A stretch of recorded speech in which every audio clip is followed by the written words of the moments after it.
What's happening, everybody? Justin, Bridgewater's Finest on YouTube, Blockbuster_guy on Twitter, and I've got my rockstar glasses on because it's all about me in this video. This is my first of many, I hope, Q&A videos.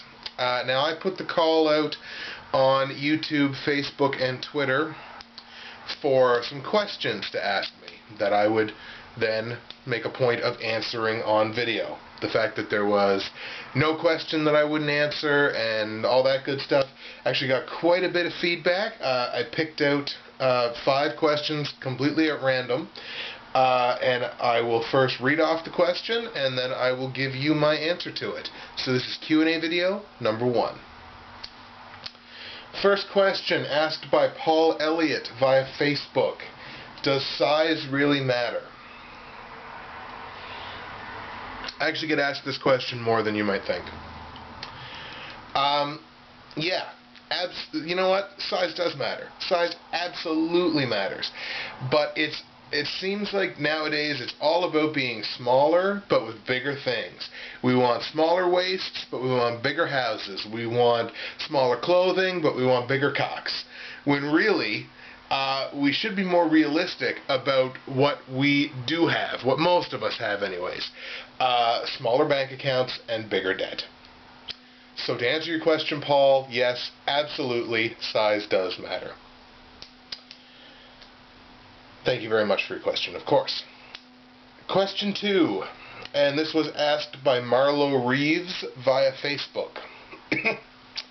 Let's see, if half a chicken laid a half egg every half day, and a whole chicken laid a whole egg every whole day, then how long would it take for a monkey with a wooden leg to kick the seeds out of a dill pickle? And the answer to that is 42. I mean, come on, man. Make it more of a challenge for me. You know, you can ask me any question in the world, and you come with this easy 3rd grade math question. I mean, come on, man. I'm a teacher. You gotta give me more credit than that. But thank you for your question. Moving on, question 3. This was asked by Ryan Johnson via Facebook. What's your opinion on girls being able to play guys' sports, but guys not being able to play girls' sports? This is a really important question because it highlights a very significant difference between men and women. Because I'm completely okay with this, and I'll tell you why. It's the simple fact that, as guys, we're not built to shoot ping pong balls out of our vaginas. And I'm okay with that. And, you know, I think you should be too. I don't think there should be any jealousy about that whatsoever. Thanks for your question, Ryan. Question number 4. This was asked by Justin Swindells via Facebook. What do you think are the underlying issues involving homosexuals not being officially allowed into the U.S. military until recently? Where do you think this homophobia stems from, and why is it still evident and alive in America today?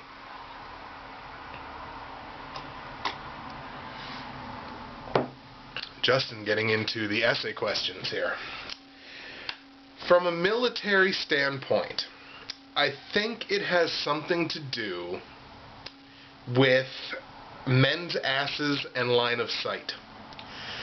I just think, you know, it's hard to line up a target in your crosshair when you're checking out Timmy's cornhole laying in the trench beside you here. But no, in all seriousness, you know, I'll tell you exactly where it comes from. Homophobia in America, I shouldn't say America, just because it's the whole world, but we'll use America as a good point of reference. It comes from misinformation, it comes from prejudice, it comes from paranoia, and it comes from fear leading to hate-mongering. And the best example of this is AIDS. And this actually isn't a joke answer. This is going to get super serial. AIDS is the perfect example, because AIDS became worldwide news in the 80s, and almost immediately AIDS was pinned on the gays. Because there were 5 men in California 5 gay men in California who were the first diagnosed cases of AIDS, HIV and AIDS, in the U.S. That was, I think, 1981. And they're the first documented cases. So immediately AIDS gets pinned on the gays. Now, I mean, AIDS had been in the U.S. for at least a decade before that, but there weren't any registered cases of it. They didn't know what it was up until the CDC in 1981. And I should say, gay bashing was around long before that. But, you know, actually most of it, well, maybe not most of it, but a lot of it was even state-sponsored gay bashing. In a lot of places around the world, the U.S. included, state media and prominent politicians came out violently, in some cases, against gay people.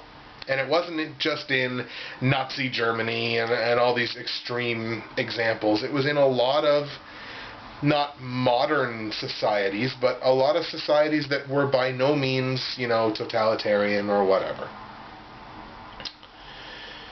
You know, so gay bashing had been around long before the 80s.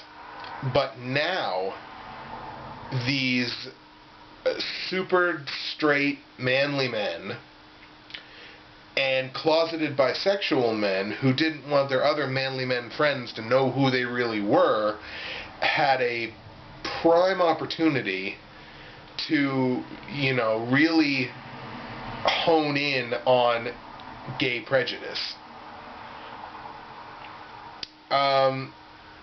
So, I mean, homophobia, where does it come from? Like, where does it stem from? Homophobia stems from the ideas of an old generation, and that's this religious idea that men belong with women and anything else is just insane, or that gay men can't possibly be manly and you have to be a manly man in order to be a real man, so you can't be gay and be a real man. That's this old idea, coupled with this intense paranoia that being gay somehow makes you more susceptible to one of the worst diseases that we have ever found a way to become infected with. So that's where a lot of it comes from, and a lot of it just stems from misinformation. People are more educated now than they've ever been, but by no means are fully educated on the so-called gay agenda. And even the fact that anyone would use the phrase, the gay agenda, means that we're not educated enough. But thank you for your question, Justin. And the last question of the day. This was also asked by Justin Swindells via Facebook. How do you feel the pornography business affects culture, if it affects it at all? Another essay question. I appreciate your questions, Justin, but you're taking up all my time, man. But this is a good question, so I'll answer it. This almost feels like asking, how does rain affect the growth rate of grass? Like, it's a question that, like, it's so, the two are so intrinsic. The porn industry is just the ultimate culmination of the whole idea that sex sells.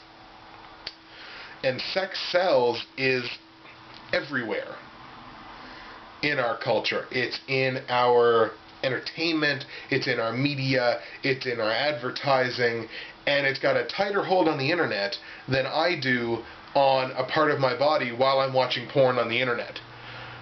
So, you know, it's a funny world. Anyways, like I said, it's the culmination of sex sells.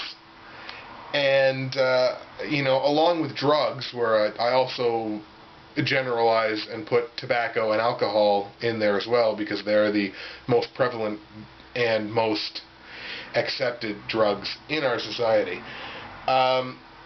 it's one of the great capitalist addiction staples. Drugs and sex. Those are really the two big ones. And they will be the last ones to fall before the whole system falls to shit. The one thing you can guarantee is at the end of days, people will still be willing to kill themselves through their addictions, to pay to kill themselves through their addictions, and they'll still be willing to pay to see a naked lady. Those are like the last two things that people will, when everything else has gone to shit, those are the last two things that people will still be willing to pay for, is to kill themselves with drugs and alcohol and to see naked women. So really, if you think about it, porn is one of the safest industries in capitalism, which really makes me think that I need to consider getting a tan, getting a big-ass douchebag mustache, and hitting the gym, because when all this goes to shit, at least I'll be one of the last ones to go. So I hope that answers your question, Justin. There's the 5 questions. I'm going to try to stick 5 questions into every video. Thank you very much for watching. Thank you to everyone who has submitted questions. If I didn't get around to them this time, hopefully get around to them in the next video. Please keep submitting your questions to me. You can submit them on my Facebook page if you have me on Facebook. You can submit them via Twitter, twitter.com/blockbuster_guy. You can submit them to me by sending me a message on Twitter or on YouTube, youtube.com/user/BridgewatersFinest. I'm Justin, again, BridgewatersFinest on YouTube, Blockbuster_guy on Twitter. Q&A video number 1 of many. Thank you for watching, and have yourself a great March.